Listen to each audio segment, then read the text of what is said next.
Bandeko balandi ya Kilongo TV mbote na biso mbote mingi nazala ni senga okutana na bino à travers émission na biso Kilongo TV mingi à travers émission otobengaka télé surprise émission tokendaka epa ba bazana difficulté epa ba bazangi tokendaka na ba orphelinat tokendaka na ba hôpitaux kosunga ba démunis et tokendaka na ba homme de vieillard komona ba vieillard topé koluka kosunga ba veuve ndenge makomi elobi soki ozali na possibilité ya kosunga mutu moko kopima ye yango te totangi na Jacques chapitre 1er 27 Bible elobi na biso la religion pure sans tache devant Dieu consiste à visiter les orphelins et les veuves dans leurs afflictions et orphelin oyo atendre loboko orphelin oyo aza na pinzoli na miso orphelin oyo azoluka lisungi na yo soki makoki ezali pesa ye yango.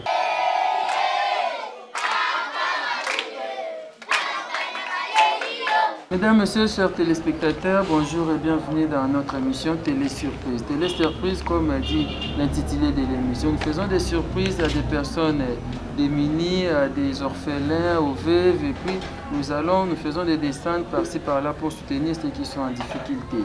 Des surprises souvent agréables. Aujourd'hui, on est ici à Ndjili, on est venu rendre visite ou bien surprendre ces orphelins qui sont à nos côtés, ces deux enfants qui sont en difficulté et pour les aider. Voilà, je ne suis pas venu ici, je suis venu avec l'homme de Dieu, Pasteur Herbie. Bonjour Pasteur Herbie. Bonjour Papa Radmavinga.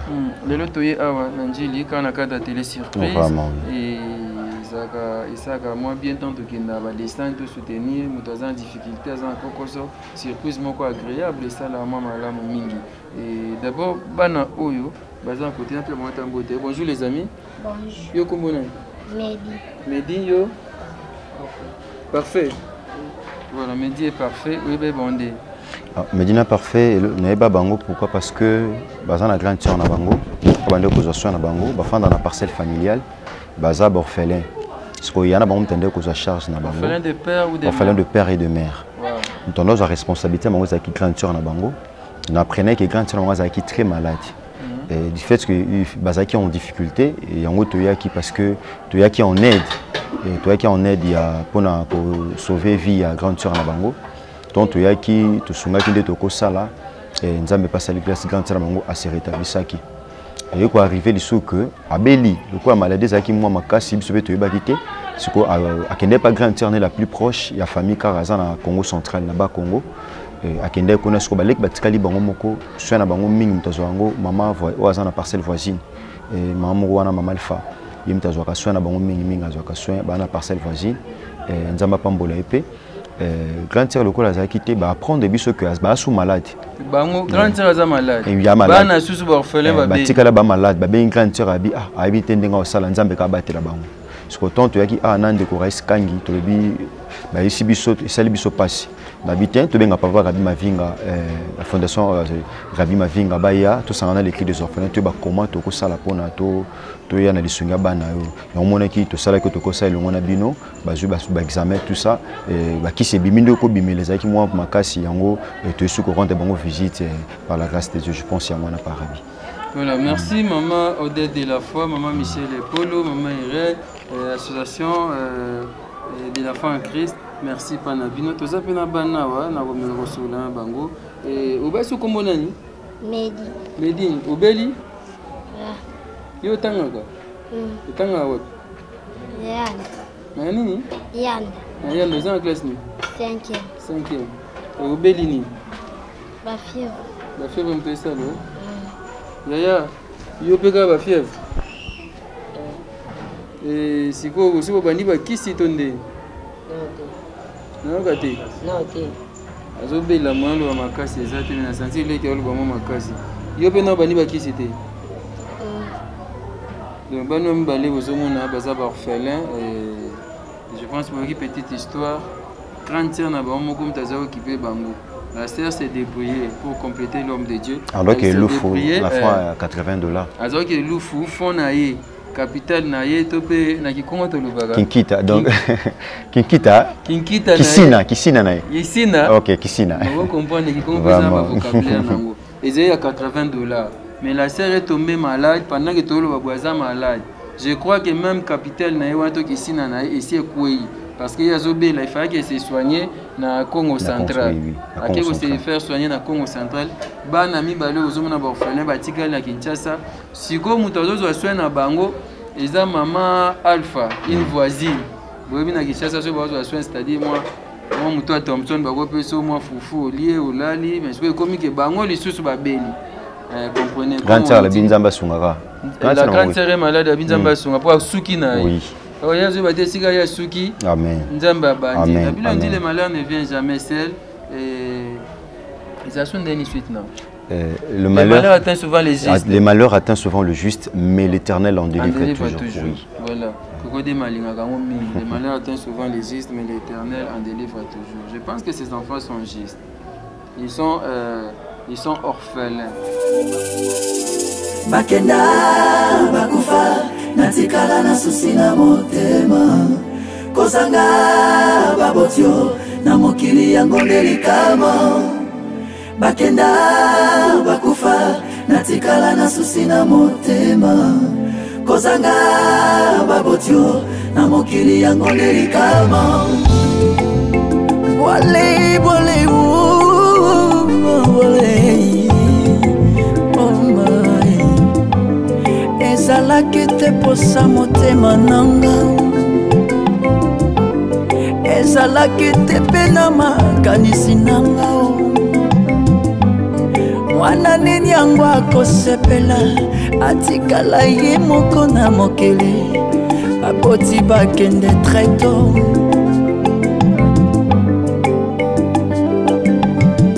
Nakoma komona pasie affection ya baboti na yebi ndenge ezalaka te. Nani akodolotenga c'est pas par leur propre volonté de celles qui basent à l'orphelin. Le père est décédé, la mère est partie et voilà, va souhaiter qu'il y a monté. Ils appellent les kamatés des frères Blaise Aimi na Luembona, ils appellent les kamatés qui sont les parents va coucher comme le Kolangama. Bana bana droit à vie, bana besoin ya secours de comment. Amen. Amen. Surtout tiki bana o je ne sais pas nani on secourir bango. Merci na maman Alpha, Nzamba Zana, Nzamba Pambola. Donc ces enfants doivent aller à l'école, il faut avoir besoin médicaux, il faut aller à kitoko, va se sentir que bazapi bana loko la bana misusu. Voilà pourquoi on est venu avec l'homme de Dieu, je ne sais pas, on va remettre entre leurs mains ou bien évidemment n'habiter so maman Alpha, n'habiter maman Alpha pas ça, maman Alpha, tu peux s'en bon ana. Bango moko mal faza kuna to pesa mboko parfait hein parfait yoza mukolo ya parfait télé matel moza enveloppe boza o pesa malfa boza soin nangwa boza soin ba kisi ba ordonnance to moni na ba kisi nyonso et koka awa et par la grâce de Dieu ya parfait femme so loba mo makasi ya nebi kezobi la loba mo makasi lobi nini pona geste oyo et tu veux ça la pona bino zamba bambola bongo pesa boka ya minika. Voilà, comprenez, il est malade. Yo Lobini. Merci. Merci. Des anabos abakisi et bomila bakisi, je crois maman Alpha ok somba, maman Alpha a lingo bima télé la honte, maman Alpha somba bakisi, bomila bo respecter qui. Les amis mi développé zali ko sunga, moi li paso yo kinzala. Bon, maman Alpha ko kipe na makamus, n'est-ce pas? Voilà. C'est yo en classe ni. Parfait. Yo en classe ni. 5e, 6e, yo 4e. 5e. Yo 5e. Ah, vous êtes classe à Hollande. Pasteur Herbie. Oui, papa Rabi. Ça fait un temps qu'on est dans des trucs pareils, aller vers les orphelins, parler avec eux, faire des gestes d'amour, de compréhension. Mais lorsque tu vois comme ça, c'est vrai, ils ne sont pas dans l'orphelinat. Ils sont dans des familles, mais abandonnés toujours. Ça te fait d'abord comment en tant que parent? Le coup, parent, papa Rabi, namonaka après ma mort. Pendant le bino qui me na bana, je vois après ma mort. Na sala ngo parfois nzamba ko permettre kana kufi lobby na ko kufa lobby bana batikali ba ofel na ko kufa pe lobby kuna. Souhaitons pas votre mort. Oui, bien que toi souhaitons ôter, mais la mort c'est une réalité à laquelle les hommes songent le moins. Batuba ki pa ngo penate. Mais na ko kufa lobby. Mukili comment ba surprise belé peut-être que mission nga na sa mukili ko kina ajo na za nango. na okufa lobby mais si mananga nzamba kanisa biso atana ba misala be papa rabi et lobby to tika bana mais misala to sala to sunga bana batu nzamba za a mwana motote pa bosa na ba biloko to sala ngo parce que na mona neti nga na kufi bana nga tonton moko boye a penser na bango c'est ce que je vois yo moni na penser to sala ngo parce que lobby na okufa biloko na tika bani batu ba ko botola nyonso bakozwa donc na okufa na okema boko pamba c'est mieux on a to kabla na borfele pour lobby attaque on okufa misala nga malamu ezonga tapa bana nanga to pa bakoko nanga c'est ça maman misala malamu ozo sala lelo pas na nzambe na nzela fondation Rabi Mavinga na nzela les cris des orphelins de veuves na nzela association de la foi en Christ maman loboko kufa lobi to kufa nde to ata to boyango ata to ba médecin makasi balendela banzoto na biso to kufa to ninga to ninga ba médecin utu bazokufa ba médecin ba kufa ba musupi ba benga ba nzambe ba kufa nzambe moko akufa se ko za Yesu Masiya Nazareth donc bolamu na biso misalo to sala nzamba osimba mitema bato po batika kosunga bana biso na sima parce que nzambe o mutu alona pa rabi yonka babuka solo ni mabe obuka mabe solo ni malamu obuka malamu ça c'est la loi de la sémence. La loi de la sémence, c'est ça par rabi. Donc na sala ngo na telaka lobby nanga pour na bana nanga. Pour compléter l'homme de Dieu. Non seulement ça, mais pour nous coxali le banzam. Et la Bible dit la religion pure et sans tache devant Dieu notre Père consiste à visiter les orphelins eux de veuves. Il y a les bosso na coxali le banzam, il y a mi balé na tel après ma mort. Bana nga botika la borfelin, ba ozala gérer ndenge ni yon to sala babilo kwa boye pour ne me mater c'est mon motema nanga. Donc c'est ça. Zolo na yon to buka. Oloni graine moko obuki ba graine ebele. So oloni malamu moko obuka malamu ebele. Mais so oloni mabe moko so risque obuka sanduka ba mabe. Ekuza mabe mi pono. Na sepela ba phrase mo loba na nze moko wana osaki. Les cris des orphelins de veuves. Obi pendant que bandeko ezena. Oui, pendant que les gens boivent, mangent, quelque part, il y a des orphelins qui souffrent. Et celui qui souffre a droit à la compassion de ses frères. Aucun orphelin, aucun enfant a souhaité la mort de ses parents pour qu'il soit orphelin. Et aucune veuve n'a jamais souhaité la mort de son mari pour qu'elle soit veuve. C'est une réalité de la vie. Et ça, réalité à vie. Et ça, maman m'a dit que mobaline oazoka soina akufa potika la veuve azate. Atakuto andok le bas na misala mo mabe mais ezana mwana moko te asepela ba parents ba kufa parents o ayela ayele kaye ayela e boudin ayela e sandwich ayela e loko songolo ba jouer asepela parents na kufa tangisa kaye azako éduquer Alexa Kinzela Nzambi akosepela jamais papa rana akufa pour lobi atika l'orphelin azanga ko zo avantage azana ngo papa rana non eza vie o vieso bombela biso lobi to éviter papa rabi oui o vieso bombela biso lobi lelo za biso lobi za biso te papa rabi yango tino tout à tout le zate o to zo par rabi fondation Rabi Mavinga association de la foi en Christ les cris des orphelins to sangisango to sunga orphelin na ba veuve pour lobby après notre mort il ba nzambe o to kokisa et landa biso par rabi. Merci. Merci beaucoup. Donc, aucun enfant n'a souhaité la mort de ses parents, aucune femme n'a souhaité la mort de son mari, c'est-à-dire les veuvages, la vie d'un orphelin n'est pas une vie heureuse. C'est une vie où on a des graissements dedans, où on est en train de pleurer, surtout dans les tiers-mondes, plus précisément chez nous en Afrique, ça fait très mal. Voilà pourquoi nous prions que vous qui avez les moyens, vous qui pouvez soutenir les orphelins, n'hésitez pas. Faites ça et Dieu vous bénira. Ils sont là, ils sont très nombreux. Regardez ces enfants, ils sont malades. Qui va soutenir ces enfants? Qui va les ramener à l'hôpital? Ça fait très mal comme ça. Nous vous remercions, vous qui nous suivez, vous qui partagez nos vidéos, vous qui avez cette pensée-là de soutenir les orphelins, les veuves, nous vous remercions. Et je remercie l'homme de Dieu par rapport à ça. J'ai beaucoup de questions par rapport aux orphelins, les veuves. Je pense que prochainement, vous allez l'émission spéciale orphelin. Oui, tout le décortiquer parce que ces derniers temps, ça fait très mal. Pendant que le temps que nous avons plongé dans Makambo, nous avons la réalité est belle. L'orphelin peut manger, l'orphelin peut boire et puis s'habiller bien, mais il a un problème. Il est orphelin. C'est vraiment un problème. Je vous dis merci, merci nos amis. Je pense que nous avons souhaité nos cas propre de guérison. Tout est bonne guérison d'être message à Koloba. Zambaza, Nabino. Merci l'homme de Dieu. Je vous en prie par Rabi, merci. Merci beaucoup, on est ensemble. Nous sommes les fils d'un même père, comme on a toujours dit. Nous sommes les fils d'un même père. La fondation Rabi Mavinga, l'association de la foi en Christ, les cris des orphelins de veuves, tous habitants Soubana, Tatamoko, Jean-Paul Mahata de la foi. Merci beaucoup, l'homme de Dieu. Merci à Raïs Kangi, merci à Coco Dema, merci à Maman Alpha, Merci à Nabatu Nyonso, Soutenaka Biso, Bato, Bapesta Biso confiance. Pasteur Kosi Lobaka. Tant que Bazo Pesta Biso confiance, Biso Toza conscience. Oh, Pasteur Kosi, Za Pambole, Pasteur Lando Kosi. Et na Makolobango ils ont une galère sur tu as conscience de dire que ce que nous allons faire et puis vous avez un résultat. Zambaza Nabino et Zamala Omingi. Merci.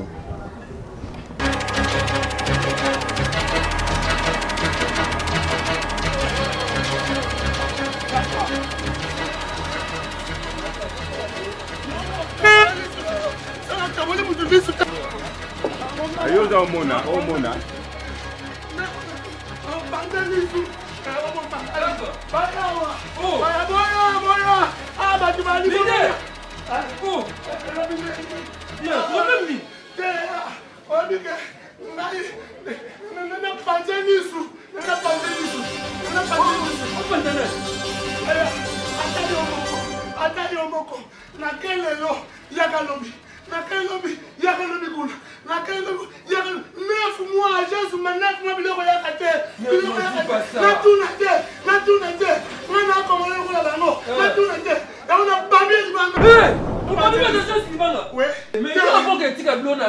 Il faut la langue comment y agence là va.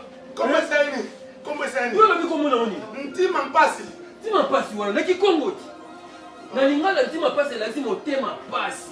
Ah! Oh. Donc je sais où tu m'en tema passe. Mon tema passe. Nous agence moi ben c'est la tension, et ben c'est le tema, ba cardiaque. Tu connais ma bagarre. Arabi. C'est ça ma bagarre. Pardon. Ah, je suis un petit peu passé. Tu passes moi que mon thème passe. Mon thème passe. Ah, nous sommes là. Combien de mois? 9 mois. 9 mois. Je pas moi ça deuxième. 6 mois la bonne million payé. Comment ça va? Bon, batini blanc on est dit pour na ba fête na décembre. Allez, va na ba on attend au cas. Ba on attend na vacances. Ba on vacances à septembre. Na vacances à septembre. Tu m'as passé. Ça tombe bien. Au moins dans côté A. Maringa septembre. Agence ezalaka. Ndenge nga na yaka na bakoli na ndako nazoko place mosusu te awa na FB International Business agence assure FB International Business nazobisa eloko ekobunga te nyonso ekoma 1 mois ya pamba. Allô? Papa Justin Mouli. Papa Justin Mouli. Papa Justin Mouli. Oh, bien na bébé c'est tout manager wana na pas tout numéro 10. Ah, na pas tout numéro 10 kuna. Si pas si na kimeni, nzoka pas agence eza wana kuti rabi. Radio de bidoko na FB Business. Et pas Fiston Basene. Ah, na bidoko tozana yawa. Maringa septembre. Maringa septembre c'est là j'explique. Allô? Papa Justin Mouli. Papa Justin Mouli. Maringa septembre. FB International. Na Kasavubu, na Kasavubu. Ça va sauter na Kasavubu na Maringa wana. Kuna tina kabilo combien de mois? C'est n'importe quoi. J'aime ça la bouli, j'aime ça la bouli. Ah bouli, na téléphone est bouki kuna. Na téléphone est bouli. Na téléphone est bouli, la bouli. Ah, nazo fait son numéro. Nazo fait son numéro. Ah, vina fait son numéro. Ko abenga mbala moko batine lo bilo.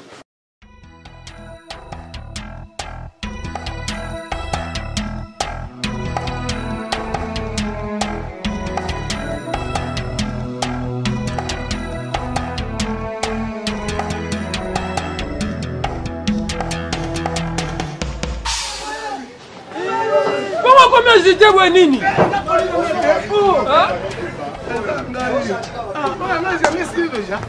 On va qu'elles trop difficile que quand ils vont là là, qui est qu'on fait?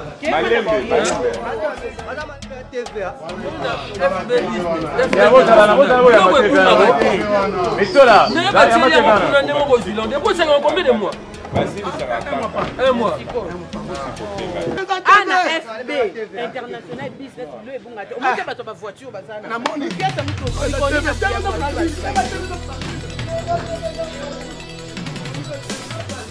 Leader, biloko on est coquille. Coquille, misa c'est coquille. Hein? Misa tu non c'est coquille nango déjà. Banga stili. On moni que ah, ça fait pas mama banga te. Ya mabanga ta bena kinya. TV na bao ça va déjà. Ah. FB Business International. Boa mystique. Depuis la bota Mbali boso na so colline agence. Mbali boso ba agence na kenda baga na baga. Baga na baga. Moku na toboleli. Merci Seigneur, Seigneur merci. Pour le sambo na nzambe na merci pour le botika na te. Yahweh merci. Allô. Awa na FB International Business. Biloko ekoma kapeto zuakare. Ekoma kapeto zuakare. Kolo na ngai okondisaka mitema ya bana bitike bakufela babotio ozongisaka esengo na mitema na bango yango esengwa libota kolo na ngai otambolaka mabota basolela lelo oyaka kota osapezoli na bango yango esengwa mitema Zambako sakate yawe Zambako sakate yawe Zambako sakate yawe Zambako sakate yawe Mwana na moto te ya Sors vite Zona bidona keto kamai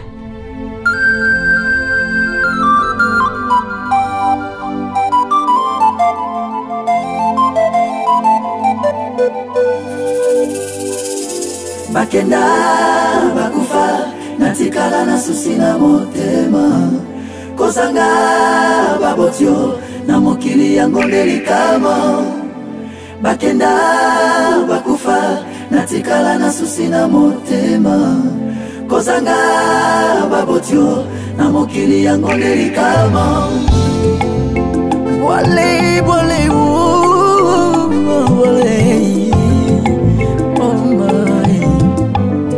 ezalaki te posa motema nanga ezalaki te mpe na makanisi nanga mwana nini yango akosepela atikala ye moko na mokili baboti bakende treto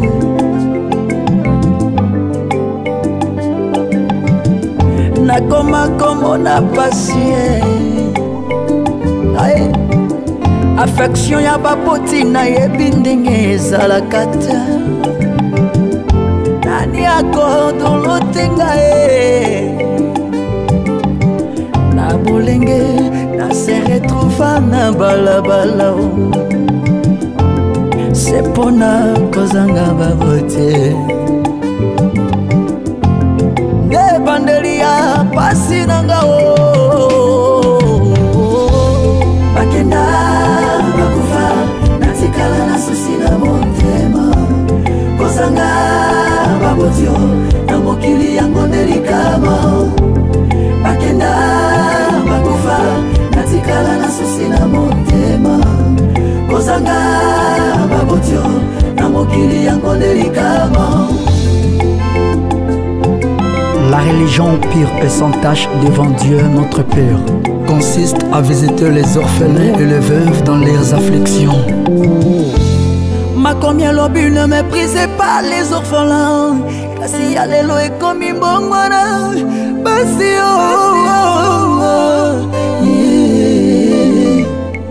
mawesili na mitema ya bato na mokili pona ninyo kolela orphelin bato bakangi matoi baboyoyoka orphelin akomi ndoki poanye eske kozanga baboti ekoma sujet ya mokeri to nasala lisumu mpona kofela baboti ngai pasi nanga nani ayoka nani ayambelanga pasi oyolela motema nanga nani atala nani atala mama na bana na ata bandeko ya baboti nanga bapesinga nde mokombo nani akokonsolenga na douleur oyo mama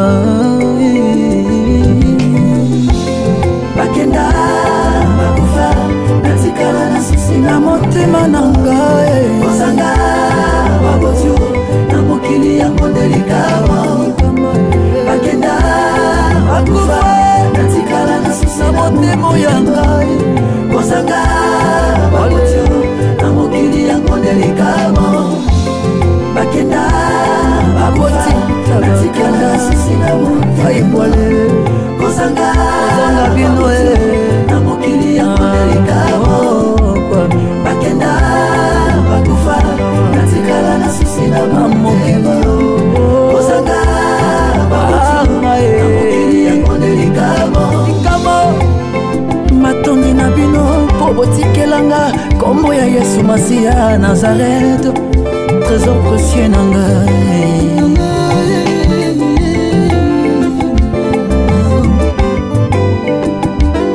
Merci Fondation Rabbi Mavinga. God bless you.